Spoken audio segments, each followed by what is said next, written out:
तोता और रानू चिड़िया सुबह से बैठे हुए थे। तोते भैया अब चलें, ये किसान तो घर जाएगा नहीं और ना ही हम किसान की मकई खा सकते हैं।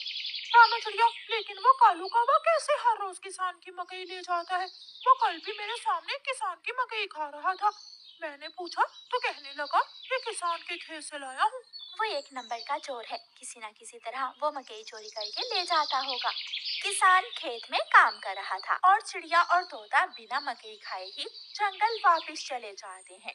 हाँ भी तोते और चिड़िया, बताओ क्या आज तुमने किसान के खेत से मकई खाई है? ना ना, हम तो सुबह से दोपहर तक पेड़ पर बैठे रहे, लेकिन वो किसान है कि घर गया ही नहीं और हम थक हार कर बिना मकई खाए ही जंगल लौट आए। मैं तो जा रहा हूँ, पेट भर मकई खाऊंगा भी और अपने साथ भी लेकर आऊंगा।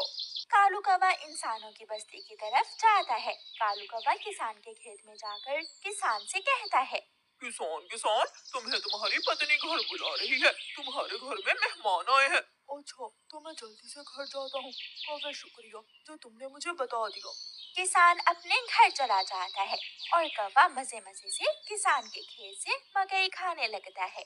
नहीं, मैंने तो आपको नहीं बुलाया। क्या मेहमान नहीं आए थे? तो फिर उस काले कौवे ने मुझसे झूठ क्यों बोला? कौवा झूठा है, मैंने तो उसे नहीं भेजा।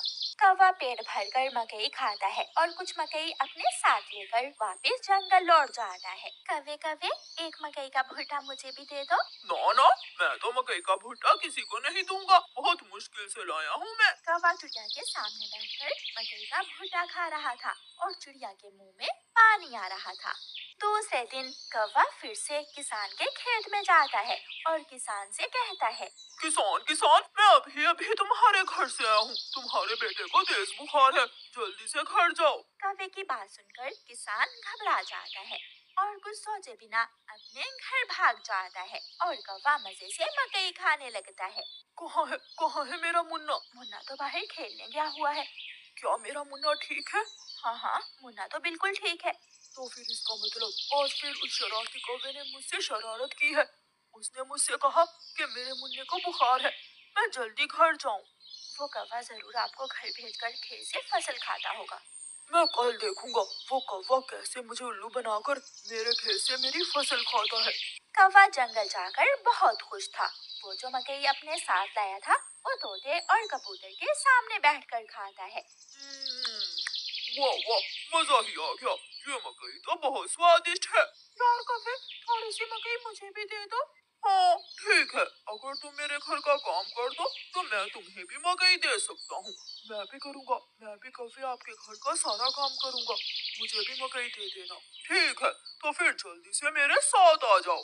कौवा कबूतर और तोते को अपने घर ले जाता है। तोते, तुम जल्दी से मेरे घर की सफाई सुथराई कर दो और कबूतर तुम जल्दी से मेरे सारे बर्तन धो दो, फिर मैं तुम दोनों को मकई दूंगा।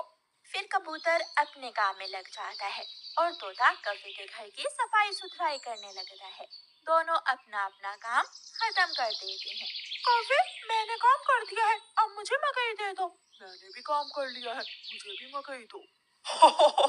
कौन सी मकई? चलो भाग जाओ यहाँ से तुम दोनों, मैं तुम्हें कुछ नहीं देने वाला। तुम धोखेबाज हो, तुमने धोखे से हमसे अपना काम करवाया और अब हमें भूखे ही भेज रहे हो। कबूतर और तोता वहाँ से चले जाते हैं। कौवा हर रोज की तरह अगले दिन भी किसान को पागल बनाने के लिए किसान के खेत में चला जाता है। कौवा किसान के पास जाता है और किसान से कहता है, किसान किसान, मैं अभी अभी देख कर आया हूँ, तुम्हारी गाय जंगल की तरफ जा रही है, शायद उसकी रस्सी टूट गई होगी। मेरी गाय को तो शेर खा जाएगा। कौवे, मैं जल्दी से जाकर अपनी गाय को बचाता हूँ। किसान वहाँ से जाता है, लेकिन आज किसान थोड़ी दूर जाकर पेड़ के पीछे छुप जाता है। कौवा किसान के खेत में जाकर मकई खाने लगता है। तो ये कौवे का बच्चा इसलिए मुझे हर रोज किसी न किसी तरह खेत से भेज देता है। जब तक मेरे पास बड़ा दिमाग है, मुझे किसान की फसल खाने से कोई नहीं रोक सकता। किसान के पास बंदूक थी।